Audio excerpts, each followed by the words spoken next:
journalists, don't really exist much anymore. So, Glenn, I'd like you to say a few words about the initiatives, but also about getting out the vote just generally. Glen Morgan. Well, it's good to be here on a nice blustery day, but ever since when I used to work at the Freedom Foundation, I remember doorbelling here in Thurston County right around election time when I was running in 2010. And getting out the vote there's a lot of very practical things that you can do to make a pretty big difference, actually.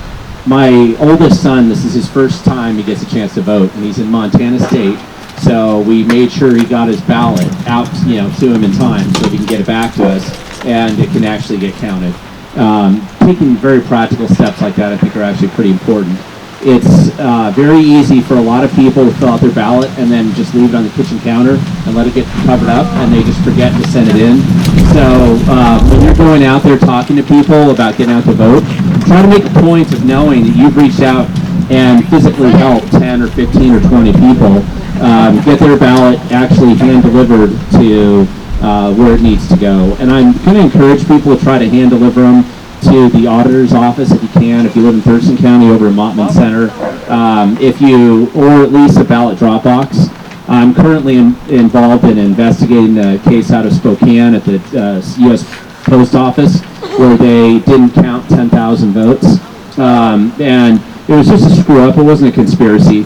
One of their trucks, the post office trucks, apparently was late delivering the ballots, and even though they've been mailed in time, they didn't count them. It was about 10,000 ballots, most of which were Republican votes. So, the post office has its problems, so try to get those ballots hand-delivered early, get them in early, don't be late. I had a conversation with a good candidate that ran for Ocean Shores just a couple years ago. And when she was running, it was a tight race, and she ended up losing by 1 vote. And her friend voted for her, but stuck it in the mailbox, and the postman never came by and picked it up. And it was literally the vote that would have at least tied, and she ended up finding 10, 20 people in the city that didn't vote because they thought their vote didn't count. So really make a point of reaching out to people that you know or you barely know, everybody here has already voted. It's just about being practical about how you do that and going out and actually trying to make a pretty big difference. We're in the home stretch, most of you probably already voted early, but make it a point of talking to your family. People will say yes, they voted, but double check that they actually put it, down to a drop box. Is it actually delivered yet? If it's not, help them get there. A lot of people forget. I do think that a lot of it is just people forgetting. It's very simple little things. But do make a point of reaching out and talking to people specifically and walk them through that process. Our state allows ballot harvesting. You may not like it. It's probably not a great idea, but they do anyway. So you might as well go out and take advantage of it. We do like it. And go out there and collect hundreds of ballots and get them hand-delivered. Make sure they get delivered. I know I've helped a lot of people, several hundred people usually, make sure they get their ballots delivered and in that drop box, and it gets hand-delivered. And I don't mind making that a lesser drive. So try to make a point of doing that. Go out of your way to do that. You will make a much bigger difference than people realize.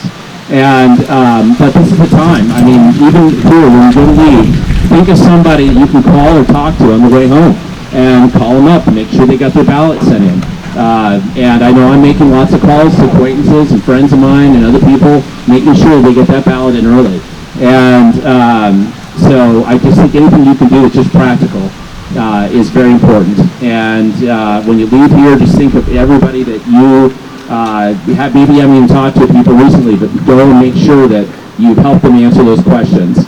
I'm a little, I have a YouTube channel and I have a website at We the Govern, and so obviously I get hundreds of calls about everything, usually this time of year. So I'm used to that, but try to reach out to people that, they wouldn't necessarily call me, but they have questions and they want to talk to you. It's amazing how many people make their voting decisions based on who talks to them. So make a point of reaching out to those people right now. And a little bit of an impact could make a big difference. We just saw a race statewide, 1.9 million votes that were cast, and the difference was less than 49 votes. Yep. And we could have, if those 49 votes, I guarantee they were in the 10,000 that the post office didn't count and screwed up over in Spokane. But make sure that every vote counts. And you count by making sure you get it in there early, get it in there now. So with that said, I think, we just, this is that time of year. And if you're filing PDC documents for a campaign, please try to do it accurately and get it in timely.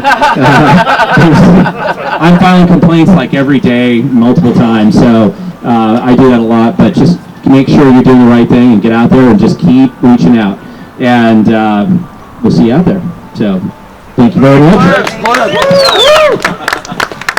It is true. I mean, really, that should be something to take away from today, is getting out the vote is really a person-to-person thing. I mean, we do postcards and we do text messages. You've probably seen them. You might be sick of them. We do all kinds of marketing and promotion and campaign tools to get out the vote.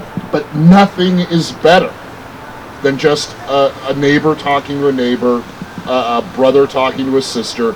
That one-to-one communication is something that we as conservatives and Republicans in Washington haven't been doing.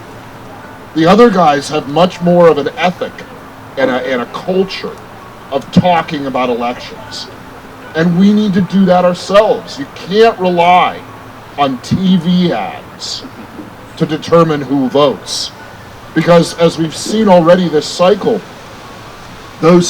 that wave of TV ads against the initiatives, against the reforms, against Dave Reichert, some of them hitting Carmen, some of them hitting Pete Serrano.